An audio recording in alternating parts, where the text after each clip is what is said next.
We can all agree on that we're broke. Mayor John Whitmire delivering the hard, honest truth about the city of Houston's financial condition. It gives us a real opportunity to talk about the financial picture of this city. It's broken. It was broken when I got here. With an What?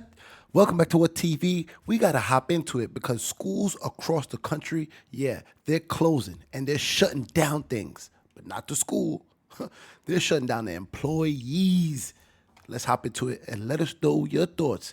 Everybody's losing their job. The walls are closing in, y'all. The walls are closing in. Let's hop down to Houston. The hundreds of employees left scrambling to figure out what's next after learning they're losing their jobs in just a few weeks. Yeah, those layoffs include teachers, custodians, maintenance workers. Marcelino Benito at HISD tonight with more on the impact this could have on the state's largest school district. Marcelino. Len, the union that represents a lot of these workers told me today that HISD really hit rock bottom. They say these schools are already in bad shape, and now it's only going to get much worse.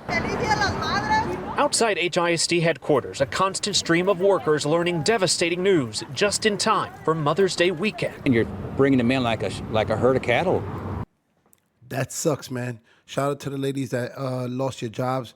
Approaching Mother's Day weekend, there's a lot of schools shutting down, man, and it's treacherous. Shout out to you guys. We hope you get the support. And eliminating their positions without giving them a full detail. Hector Morales is president of Texas Support Personnel Employees Local 1, the union representing many maintenance workers and custodians. He says the district dropped this bomb on them just yesterday. Y ahora lo sacan como zapato viejo para afuera. Annabelle says she's been with HISD for 10 years and is now being thrown out like an old pair of shoes.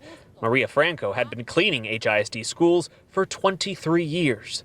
No me esperaron ni que me retire. They didn't even let me retire, Maria told us, after receiving her termination papers. They're in pain because they're like, that's the only check they have to support their family, so how are they going to support it? And to pay their rent, to feed their kids, without a job. They don't have nothing. HISD not confirming how many people are impacted, but the union tells us it could reach up to 1,000 or more.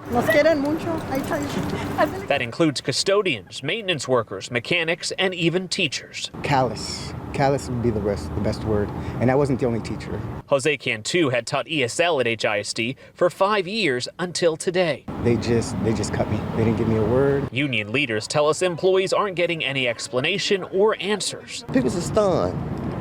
They got rid of stunned, and they ain't understanding why. The union blames HISD mismanagement for today's mass layoffs, and they're warning it will impact every school in the district. That's the million-dollar question. We've asked what's their backup plan, and they're not able to answer that question today.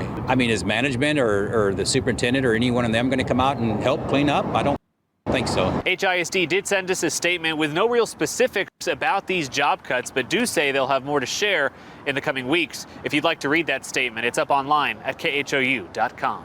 Wow. So you guys see it, man. They just laid off people without warning. And this is happening in Houston that hosts the largest school district in the country. So you got to pay attention, man, because the walls are closing in and we see a lot of migrants coming in and they would take a lot of these custodial jobs, right? Like being janitors and things like that. So let's see what's happening in Houston. Why is Houston say that they broke?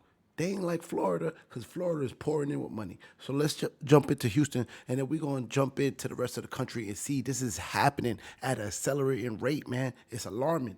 Well, Houston, we may have a problem. Our mayor announcing today that city government has more expenses than revenue to pay for them. That's right. Fox 26 political reporter Greg Grugan is back from today's council meeting where city leaders absorbed the financial reality check. Greg. Yeah, Caroline and Rashi, the news from Mayor John Whitmire came with no sugarcoating. That is, despite massive needs in multiple areas, the city he was just elected to lead is operating in the red. I think we can all agree on that we're broke. Mayor John Whitmire delivering the hard, honest truth about the city of Houston's financial condition. It gives us a real opportunity to talk about the financial picture of this city. It's broken. It was broken when I got here. With an estimated current deficit of at least $160 million, Whitmire is exploring a 5% across-the-board cut to all aspects of city government, barring firefighters and police. I don't like a 5% cut now, but you have to make tough decisions. And the folks put me in this position to make tough decisions, and I'm going to do my job. A job which included settlement of the long-festering labor impasse with firefighters at a cost of $650 million for 7 years of back pay and an additional $180 million for annual wage hikes over the next 5 years. Analysts say the deal delivers taxpayers a substantial discount from the amount an arbitrator would have likely awarded the aggrieved firefighters. Now, this is going to come down to a financial sacrifice by the city. Now, we could either be 1.2 billion broke, or we could be 650 million broke. Councilmember Tiffany Thomas expressed alarm at the mounting red ink. Are we going to fee Houstonians? Is it a trash fee? Are we paying for parking after 6? Are we going after Metro's money? What are we doing? The mayor. I can tell you what you guys are doing. You guys are firing janitors, teachers, and people in the school district. The largest school district is under attack because they got to handle the budget, man. They got to handle the budget, and we're talking about Texas, okay? The largest school district. So this is happening everywhere across America. Let's jump into it and let us know your thoughts, because school is coming to an end and people are losing their jobs, man. All of a sudden, all across the country. Let us know your thoughts. Let us know your thoughts. As we reach the end of the school year, school districts are bracing for a massive round of teacher layoffs. Schools have already been dealing with declining enrollments and inflation, but now federal funding passed during the pandemic is set to expire. Here's ABC's Morgan Norwood. Tonight, school districts from coast to coast bracing for possible teacher layoffs, as opposed to continued tensions running high in Ann Arbor, Michigan. Dozens rallying against the school board's decision to cut teachers. Say, when will we know if this is going to happen, and do it directly and clearly so I can go to sleep tonight? In Hamburg, New York, district leaders approving a budget that includes layoffs for 20 employees, including 13 teachers. The last thing in the world we want to do is lay off a single teacher, a single maintenance mechanic or custodian or teacher aide. We need to make sure that our revenues, our enrollment, our staffing are all in balance. And this budget does that. And in Los Angeles, America's second largest school district, mounting concern for what budget cuts could mean for the city's teachers and students. It's unfortunate and disappointing. A critical factor in some of these budget battles, $190 billion in federal pandemic relief funding approved in 2020 and 2021 that some districts used to bolster their staff, now set up to dry this September. The federal funding is coming to an end this fall. Another reason is increasing inflation costs and costs of things like healthcare and education. And another reason is declining student enrollments in our K-12 public school systems. So this kind of combination of factors has really created the perfect storm. And Rachel, experts say students in lower income districts could feel the brunt of these layoffs, but look, this fight is far from over. The National Education Association, the country's largest labor union, is demanding that federal, state, and local leaders come up with a solution that serves both educators and their students. Rachel? A lot of concern over. Wow. You guys see it there, man. So let me know your thoughts, because this is happening from California, Indiana, Texas. We see it in parts of Virginia. I mean, small parts of the country, we see the walls are closing in and they're going to the school system.